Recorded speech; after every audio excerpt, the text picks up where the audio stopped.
Ceci est un livre audio autogénéré par Google. Christine Boutin.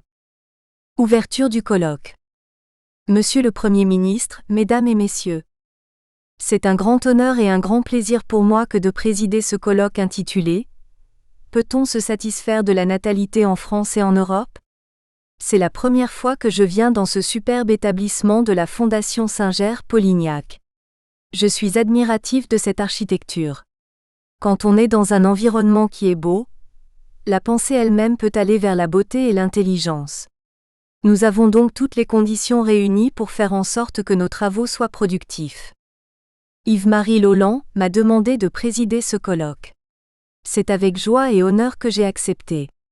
Je serai avec vous ce matin, mais cet après-midi, des débats me retiendront à l'Assemblée nationale concernant le contrat de première embauche, CPE, qui est l'objet de grandes discussions. Il convient d'être présent pour soutenir le gouvernement dans cette démarche innovante, qui me semble adaptée aux grands enjeux économiques et du travail du XXIe siècle. Ce colloque a pour but de réfléchir sur la natalité. On peut en être surpris car en effet, d'après les différents chiffres récents de l'INSEE, la France est championne d'Europe de la natalité. Tout le monde est heureux de cette bonne nouvelle. Naturellement, nous ne pouvons être que satisfaits de voir la démographie et le nombre de bébés augmenter dans notre pays. Mais faut-il s'arrêter à cette apparence ? Je ne le pense pas. Vous êtes tous ici des experts de ces sujets, et vous savez fort bien que cet accroissement de notre natalité ne permet pas le renouvellement des générations. Il faut en effet un taux de natalité de 2,1 pour assurer le renouvellement des générations. Cet accroissement du nombre de bébés place aujourd'hui ce taux à 1,94. Le chiffre est bien austère quand il s'agit de la vie, mais il montre très clairement que nous sommes en dessous de notre seuil de renouvellement des générations. De plus, un très grand effort reste à accomplir par rapport aux années passées. La France, pendant une période, a en effet connu un taux de 1,6 à 1,7. Cela dit, il faut bien être conscient que les enfants non nés ne sont pas nés, ils manquent à notre pays. Il faut rapidement se réveiller pour faire en sorte que le dynamisme de notre économie revoie véritablement le jour sur des piliers fondamentaux. Cette embellie pour la France est-elle suffisante pour l'Europe ? Non. L'Europe n'est pas du tout bien placée sur le plan démographique. Certains disent que nous allons trouver la réponse au plan national, mais aussi européen grâce à l'immigration. Il est certain que la nature a horreur du vide. À partir du moment où un espace est vide, il y a un appel important à l'étranger et à l'immigration. Les récentes émeutes qui ont eu lieu au mois de novembre nous montrent à quel point nous sommes en difficulté par rapport à l'intégration des nouvelles populations. Il faut véritablement que nous soyons conscients que nous avons un effort à faire en ce qui concerne cette intégration. Il faut être aussi convaincu que si la France fait un peu mieux que ses voisins, l'Europe tout entière est démographiquement en péril. Vous connaissez mieux que moi la situation de l'Allemagne, de l'Italie et de l'Espagne. La France ne se sauvera pas seule. Il faut donc que l'espace européen, qui est en zone de dépression démographique, se réveille. C'est notre devoir, notre intérêt de Français et d'Européens. Je crois dans notre pays. Je ne fais pas partie des Françaises et des Français qui se lamentent sur notre pays. Notre pays a des atouts. En tous les cas, il suffit d'aller un peu dans le monde pour se rendre compte que la parole de la France existe toujours et que naturellement, notre attitude et notre parole face à un certain nombre de questions, en particulier concernant le problème démographique, ont valeur d'exemple dans le monde. Il faut s'en réjouir.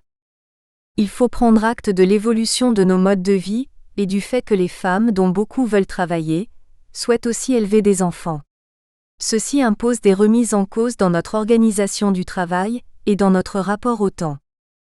Puisque l'occasion m'en est donnée, je voudrais vous donner simplement une réflexion qui est l'aboutissement de 20 années de responsabilité politique. Je suis désolée de commencer par quelque chose de difficile, d'un peu lourd, mais comme c'est le seul moment où j'aurai vraiment la possibilité de vous parler, je tiens à vous montrer les enjeux qui se posent devant nous.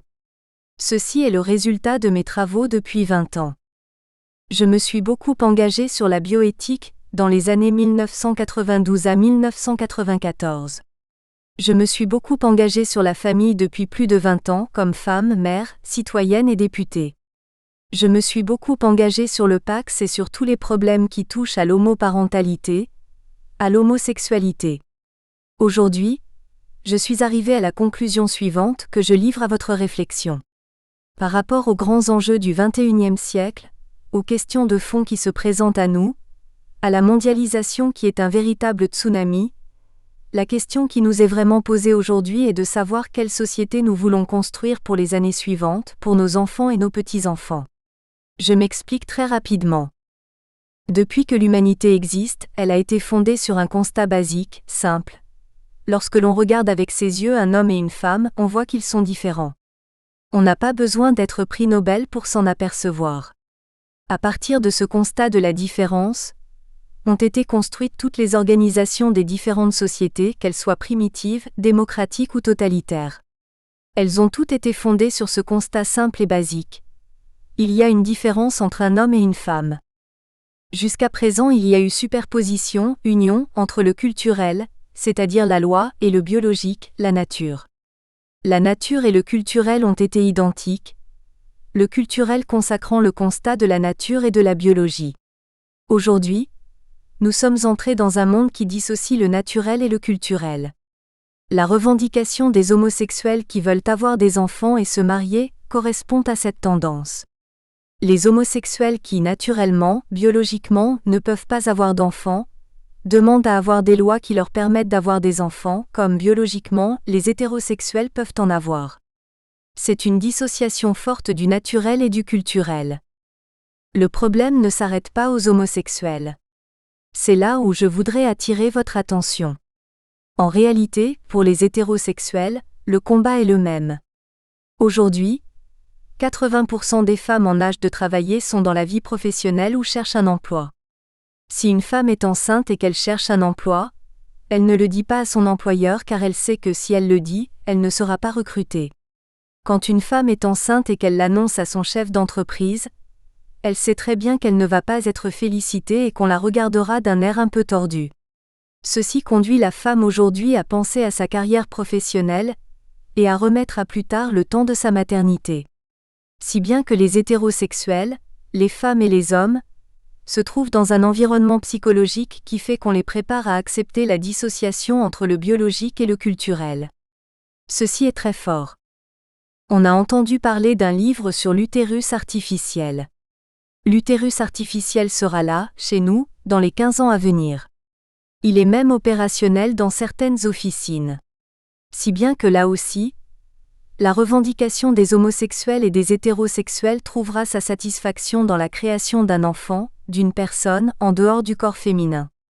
On arrive donc là, véritablement à une dissociation totale entre le culturel et le naturel. Qu'est-ce que cette société? Le monde change. Pourquoi pas?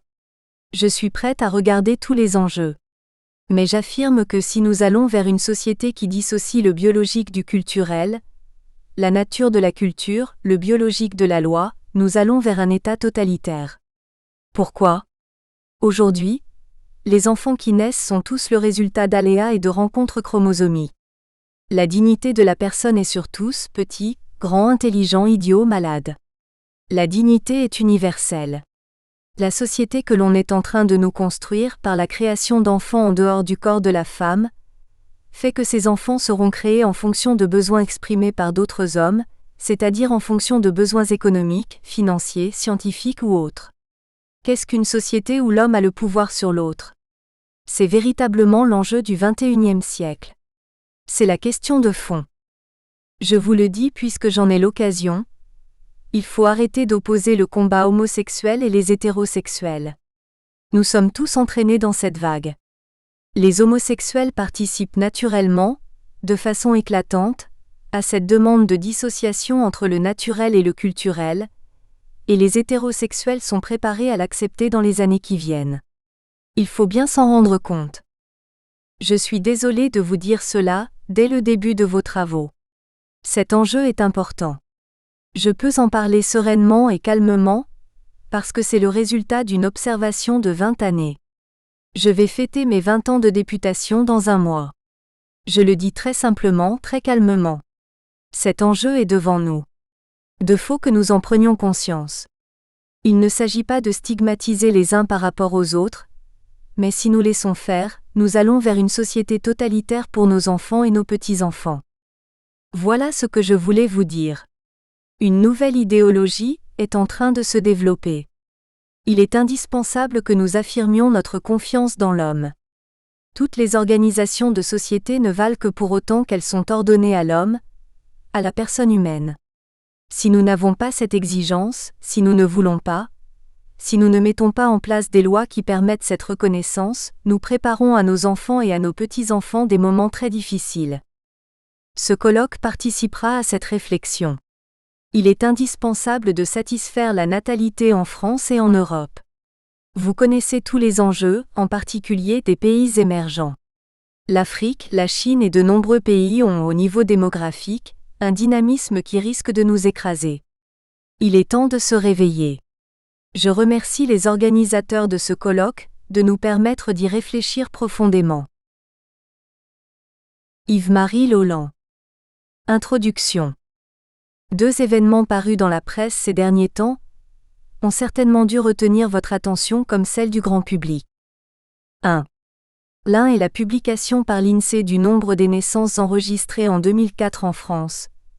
807 400 naissances, un record pour un indice de fécondité également record en Europe, de 1,94 enfants par femme. Ces chiffres n'ont pas manqué de provoquer dans la presse, toutes catégories confondues, des cris de triomphe. Enfin la France championne de quelque chose, après le football, la France championne d'Europe de la natalité. Fermez le banc. L'autre nouvelle est moins plaisante, c'est la multiplication des incidents mineurs ou tragiques dans nos écoles, ce qui fait à nouveau la France championne, mais cette fois de l'insécurité en milieu scolaire. Mais me direz-vous, quel rapport entre ces 2 phénomènes qui n'ont rien à voir en principe ? Eh bien justement si. Car cela peut surprendre. Il se trouve que quelques années après leur naissance, les garçons ou les filles vont à l'école, puis au lycée, puis au collège, puis en entreprise, parfois hélas au chômage ou en prison. Autrement, faire des enfants c'est bien. C'est même très bien. Mais pourquoi en faire ? Dans quel but ? Avec quel objectif ? Faire des enfants c'est facile enfin la plupart du temps. Mais en faire des hommes et des citoyens, c'est une toute autre affaire. Et les différentes interventions qui vont suivre vont nous aider à y voir plus clair dans cette problématique de la France d'aujourd'hui, et surtout celle de demain. 2. À cet égard, il faut bien voir que le colloque d'aujourd'hui est, en quelque sorte, le pendant, le complément ou le prolongement de celui tenu ici même le 17 novembre dernier sur le thème des coûts de l'intégration des populations issues de l'immigration, pour reprendre la belle formule du rapport Séguin. Pourquoi en est-il ainsi ? Pourquoi immigration et natalité sont-elles intimement liées, comme les 2 doigts de la main ? Pour au moins 2 raisons. En premier lieu, c'est la faiblesse de notre natalité qui a provoqué, en France comme en Europe, une sorte d'appel d'air qui a renforcé les courants migratoires. Car en matière démographique, comme en milieu physique, la nature a horreur du vide. Certes, l'immigration, on le sait, a bien d'autres causes, notamment la recherche de la sécurité et d'un niveau de vie amélioré. Mais la présence d'une zone de basse pression démographique est sans nul doute un facteur aggravant qui stimule fortement les flux migratoires. C'est l'évidence même. À telle enseigne que, voici quelques années, en 2000, les Nations Unies évaluaient à 159 millions le nombre d'immigrés qu'il faudrait accueillir en Europe, simplement pour maintenir le rapport des actifs aux inactifs. En conséquence, à ceux qui se lamentent d'une immigration devenue difficile à supporter, il convient de répondre qu'il faut d'abord s'en prendre à nous-mêmes, il fallait faire davantage d'enfants. Vous voulez moins d'immigrés en France ? Eh bien, c'est simple. Faites davantage d'enfants ou permettez aux jeunes mères françaises d'en mettre davantage au monde. Comment s'y prendre ? C'est ce que nous allons voir tout à l'heure. En second lieu, toujours sur le même sujet, il faut bien voir que sans une natalité vigoureuse, l'intégration d'une communauté immigrée est fortement compromise, voire même impossible. À nouveau, cela tombe sous le sens. Comment une population d'accueil vieillissante, malthusienne, repliée sur elle-même, incertaine de son identité, inquiète de son avenir pourrait-elle se montrer ouverte à l'étranger ? Bien au contraire, au sein d'une population jeune et dynamique, l'intégration des immigrés est bien plus facile. Avec une croissance économique soutenue, les offres d'emploi se multiplient, les occasions de travailler abondent, les mentalités sont ouvertes car tournées vers l'avenir. C'était la situation de la France d'après-guerre. Ce n'est plus le cas aujourd'hui. Car nous avons une France vieillissante, comme toute l'Europe d'ailleurs. C'est ce que nous dira sans doute le professeur Gérard Lafay tout à l'heure. 3. Permettez-moi une dernière réflexion sur ce problème. Les chiffres triomphants de l'INSEE qui résonnent à nos oreilles comme autant de coups de clairon sont à manipuler avec précaution, voire avec des pincettes. Car sur ces quelques 800 000 naissances, combien proviennent de la population d'accueil? Combien proviennent des communautés issues de l'immigration? Mais me direz-vous quelle importance? Ces enfants ne sont-ils pas français, car nés sur le sol français? Certes. Mais les émeutes de novembre et la persistance des troubles en milieu scolaire montrent bien que nombre des enfants nés il y a 10, 15, 20 ans ne se sentent pas français, ne se veulent pas français. Si nous ne voulons pas que ces enfants nés sur notre sol l'an dernier ne se révoltent pas contre nous, contre la France, dans 5, 10, 20 ans, il faudra consentir un immense effort d'intégration, bien supérieur à ce qui a été envisagé jusqu'à présent. Sinon, chacun le sait confusément, la France court à une catastrophe sans précédent dans son histoire. Mais pour intégrer il faut prévoir, et pour prévoir il faut savoir. Et c'est notre tâche ici même que de fournir aux bécassines de la presse triomphaliste des éléments d'appréciation susceptibles de nourrir une réflexion adulte qui ne soit plus infantilisante pour ses lecteurs. Il est une forme d'angélisme béat qui n'est plus de mise, car la France a perdu son innocence en la matière. Gérard François Dumont. Une fécondité insuffisante en France et en Europe? En sciences de la population, la période élémentaire d'analyse est particulièrement longue, puisqu'elle correspond à la durée s'écoulant entre 2 générations, soit une trentaine d'années. En matière financière, le changement peut se faire en un jour, voire à l'intérieur d'une journée. Krach boursier par exemple, progression brutale d'une valeur dont on vient d'apprendre des résultats inattendus ou une acquisition stratégiquement importante. En climatologie, le remplacement d'une saison par une autre nécessite un trimestre. En politique, le remplacement d'un élu de gauche par un élu de droite dépend de la durée du mandat électif, correspondant généralement à plusieurs années. En matière démographique, il faut 30 ans pour renouveler les générations de population jeune ou la population active. Un changement démographique n'a donc d'effet significatif que s'il s'inscrit dans une période trentenaire. Par exemple, après la Première Guerre mondiale, les pays d'Europe ont enregistré une hausse des naissances, une sorte de rattrapage partiel, mais cela n'a duré que 2 ans et n'a donc pas eu d'effet démographique significatif. En revanche, après la Deuxième Guerre mondiale, les naissances se sont rehaussées pendant une trentaine d'années dans différents pays européens. L'effet sur la pyramide des âges a été réel, et le renouveau démographique a eu de nombreuses conséquences. La trentaine d'années est donc l'unité de mesure en démographie. Or l'abaissement de la fécondité européenne en dessous du seuil de simple remplacement des générations atteint cette durée dans un nombre croissant de pays européens, et les projections démographiques livrent leurs conséquences, une contraction possible de la population européenne, contraction déjà entamée dans quelques pays en dépit de l'apport migratoire. Avant d'examiner comment l'ensemble des pays d'Europe a convergé vers une basse fécondité, il convient de faire un rappel historique sur le XXe siècle, puisque les questions démographiques doivent être considérées dans le cadre de la longue durée. Un troisième point étudiera la géographie de la fécondité en Europe, pour mettre en évidence les disparités dans le rythme de l'évolution de la fécondité. Enfin, il sera nécessaire d'analyser les causes de cette faible fécondité avant de proposer une réflexion sur l'avenir. 1. Rétrospective. Les 2 premières phases du XXe siècle.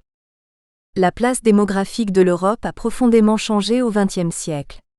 Pendant les 15 premières années du XXe siècle, l'Europe domine encore le monde par son dynamisme démographique. D'une part, les populations européennes ont une plus grande longévité, d'ailleurs en augmentation sous les effets des progrès sanitaires et économiques. D'autre part, l'Europe exporte ses populations vers les pays neufs au point que les États-Unis finissent par s'inquiéter devant l'importance des arrivées. Aussi vont-ils mettre en place les premières lois restrictives à l'immigration en 1917 et 1921. Seule la France, premier pays à connaître une diminution de fécondité, dès la fin du XVIIIe siècle, en Europe, emprunte des hommes à ses voisins. La seconde période démographique correspond grosso modo à l'entre-deux-guerres. Depuis 1880, le mâle français, le malthusianisme, s'est infiltré avec un décalage d'un siècle dans les autres puissances colonisatrices et notamment en Europe médiane. L'Allemagne de 1933, qui porte Hitler au pouvoir, est un pays vieillissant et dont la fécondité est 3 fois moins élevée qu'au début du siècle. 1,6 enfants par femme contre 5 en 1904. Vienne et Berlin prennent la tête de l'infécondité. Alors qu'il faut une reproduction nette de 1 pour assurer le simple remplacement de générations, ces villes atteignent respectivement 0,25 et 0,37 au cours de la troisième décennie du XXe siècle. Néanmoins, le dernier rang des pays européens en matière de fécondité revient à la France. Et comme la chute de la fécondité y a commencé longtemps auparavant, et qu'il faut engranger les effets de la guerre 1914 à 1918, son taux d'accroissement naturel est le plus faible d'Europe et devient même négatif à partir de 1935. Le renouveau démographique. La troisième phase de l'histoire démographique de l'Europe au XXe siècle correspond au lendemain de la Deuxième Guerre mondiale. L'Europe se revitalise de l'intérieur. Le printemps démographique européen de l'après-guerre est soutenu par l'extension de politiques familiales. Les niveaux de fécondité remontent dans une fourchette entre 2,5 et 3,5 enfants par femme. Cette remontée contribue d'autant plus au renouveau européen que, dans le même temps, les progrès de la médecine et de l'hygiène continuent à faire diminuer le seuil minimum de remplacement des générations qui passe de 2,3 à 2,2, puis à 2,1 enfants par femme, s'approchant du plancher évidemment infranchissable de 2. L'Europe retrouve une croissance démographique naturelle qui stimule et accompagne le renouveau économique et social que Jean Fourastier a désigné sous l'expression des 30 glorieuses. En réalité, il n'y a eu en Europe que 20 glorieuses pour les niveaux de fécondité, mais elles se sont traduites par 30 glorieuses en niveau de natalité compte tenu des effets de vitesse acquises. Au cours de ces différentes phases, l'Europe connaît en outre de nombreux bouleversements démographiques dans le mouvement naturel comme dans le mouvement migratoire, notamment sous l'effet de ce que j'appelle les 2 guerres civiles européennes. 1. La fécondité et le niveau de remplacement en Europe, Russie comprise. Copyright Gérard-François Dumont, chiffre nu. 2. L'hiver démographique européen. Le seul continent à accroissement naturel négatif. À partir des années 1960, la baisse progressive de la fécondité européenne l'a conduit au-dessous du taux de remplacement des générations. Débute alors dans les années 1970 la 4e phase démographique du XXe siècle en Europe, celle de l'hiver démographique. 30 ans plus tard, dans les années 2000, tous les pays d'Europe ont une fécondité inférieure au seuil de remplacement des générations, et l'Europe est le seul continent à enregistrer un taux d'accroissement naturel négatif. Cet excédent des décès sur les naissances, constaté au niveau de l'Europe dans son ensemble, se mesure également dans la moitié des pays et dans plusieurs dizaines de régions. Il résulte de la convergence à la baisse de la fécondité qui s'est déroulée en plusieurs étapes des années 1960 aux années 1990. Il a pour conséquence essentielle une aggravation continue du vieillissement de la population. Ainsi la question du financement des retraites est d'une actualité permanente, dans tous les pays, car le nombre d'actifs pour un retraité diminue partout. Cette évolution fondamentale suscite des rapports, des propositions de loi, des changements de réglementation, des manifestations, des controverses, mais la solution d'un renouveau démographique est généralement omise. La vieille Europe devient un pays de vieux, et ceux qui rêvent de miracles permettant de résoudre sans effort les déséquilibres démographiques croissants entre les générations ne pourront avoir que de sérieuses déconvenues. La fécondité de l'Union européenne divergente de celle des États-Unis. La situation d'une fécondité affaiblie se constate également, si l'on considère seulement les pays de l'Union européenne, à 25 ou à 15. Et cette singularité distingue fortement l'Union européenne des États-Unis, dont la fécondité s'est rehaussée. 2. La fécondité dans l'Union européenne. Copyright Gérard-François Dumont, chiffre Eurostat. 3. La fécondité de l'Union européenne et des États-Unis. Copyright Gérard-François Dumont, Chiffrined et Eurostat. Néanmoins, le processus de convergence de la fécondité laisse apparaître des divergences comme si le rideau de fer qui s'est effondré en 1989 exerçait encore des effets démographiques. En effet, les pays anciennement sous l'emprise soviétique cumulent les fécondités les plus basses, ayant rejoint les lanternes rouges mondiales qu'étaient l'Italie et l'Espagne. En outre, ils cumulent les conditions de mortalité les plus défavorables. 3. La géographie de la baisse de la fécondité.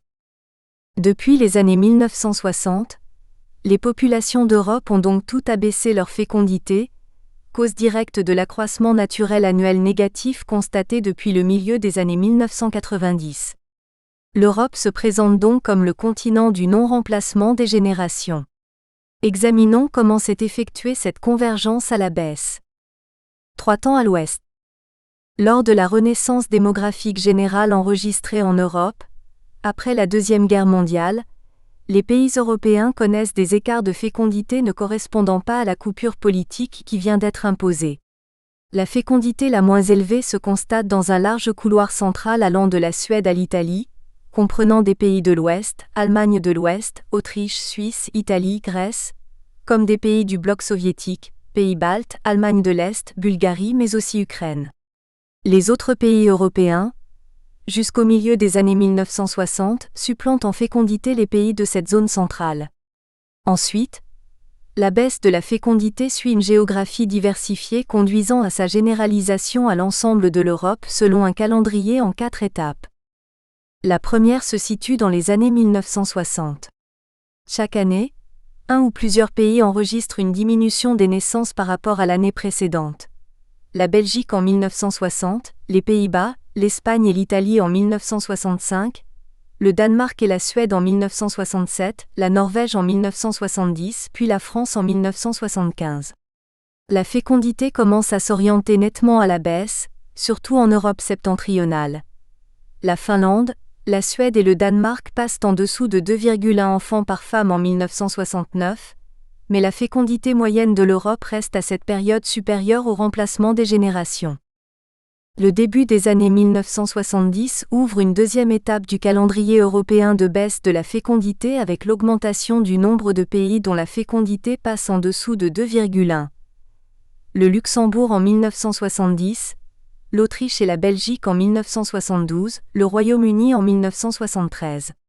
Aussi l'Europe de l'Ouest glisse-t-elle en dessous du seuil de remplacement vers 1974, l'année même où la France, qui se trouve dans une situation moyenne, le franchit. À cette époque, les pays européens les plus féconds correspondent, hormis l'Irlande, 3,63 enfants-femmes, à l'Europe méridionale. Espagne 2,89, Portugal 2,68, Grèce 2,38 et Italie 2,33. Bien peu imaginent que ces pays vont suivre le mouvement. Or, ils le feront à un rythme accéléré. L'Italie débute la troisième étape, 1977 à 1982, de baisse de la fécondité européenne pendant laquelle l'Europe méridionale atteint le non-remplacement. L'Espagne et la Grèce en 1981, le Portugal en 1982.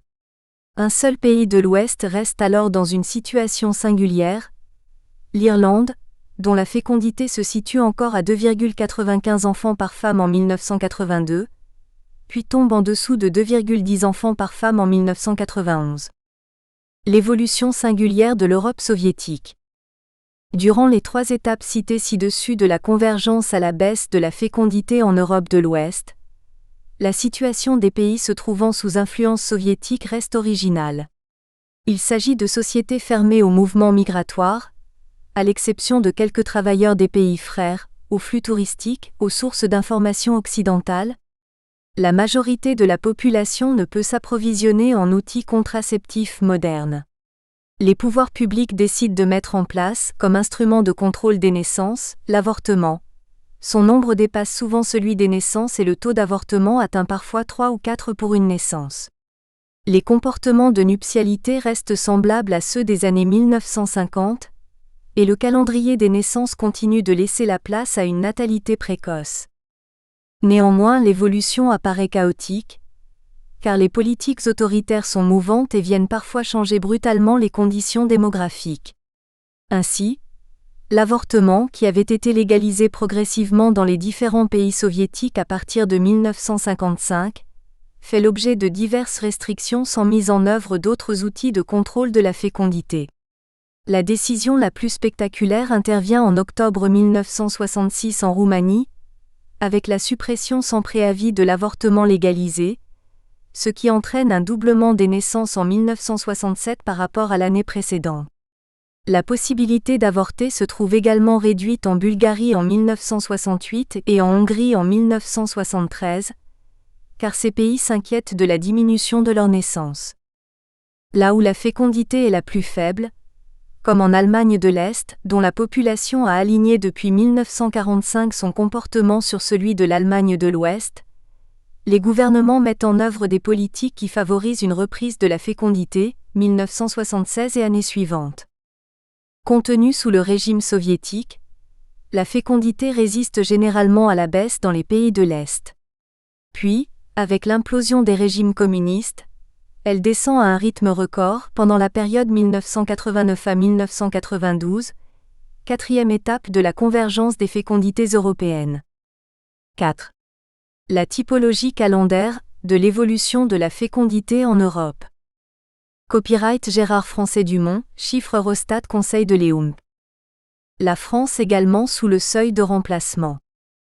Dans le contexte des années 2000, il arrive que l'on pense que la France se singularise du fait d'une fécondité moins abaissée que la plupart des autres pays d'Europe. Cela n'est vrai que dans une certaine mesure, puisque la France est également depuis 1974 sous le seuil de remplacement des générations. 5. La fécondité de la France et le seuil de remplacement. Copyright Gérard François Dumont, chiffre INSEE Métropole. Diversités européennes. Après le calendrier en 4 étapes de la baisse de la fécondité européenne, le non-remplacement des générations est général en Europe.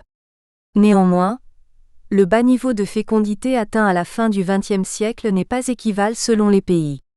En 1986, l'Italie avait remplacé l'Allemagne comme lanterne rouge de la fécondité dans le monde, avec 1,32 enfants par femme, chiffre qui s'est abaissé jusqu'à 1,18 en 1996. En 2004, l'Italie, avec 1,33 enfants par femme, est 26e en Europe et donc 17 pays, en majorité de l'ancienne Europe de l'Est, sont à des niveaux inférieurs. 6. La fécondité de pays du Conseil de l'Europe. Nous espérons que vous avez apprécié cet aperçu. Pour continuer à écouter ce livre audio sur Google Play Livres, utilisez le lien dans la description de la vidéo.